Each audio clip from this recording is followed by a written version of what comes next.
In today's video, I am going to teach you how to create and monitor revenue goals in Hubspot. To get started, sign into your Hubspot account and make sure you are in the main navigation. Revenue goals live inside the reporting tools, so you will begin by opening the reporting menu. From there, select Goals. This is where Hubspot lets you set targets and track performance over time, which is especially helpful for keeping sales teams aligned on monthly expectations. On the Goals page, click Create Goal. When the setup options appear, choose Create from Template. Using a template is a good choice because it gives you a structured setup that matches common goal types, and it helps reduce mistakes when you are configuring metrics. Next, you will select the goal category.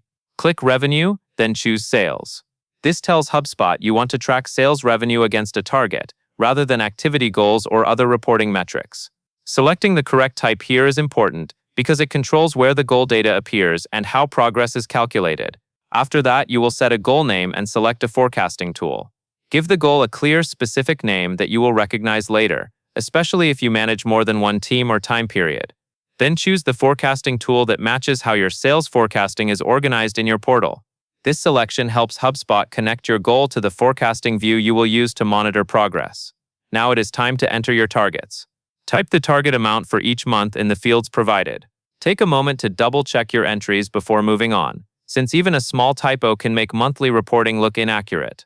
When you are satisfied, click Next and then click Save in the bottom right to finalize the goal. Once your goal is saved, you can immediately monitor progress. Go to Sales, then Forecast. In the Forecast view, you will see a progress bar that shows how your actual performance is tracking against the revenue goal. This is a quick way to spot whether you are on pace, ahead, or falling behind, so you can adjust your sales focus early in the month instead of reacting at the end. That covers everything you need to know.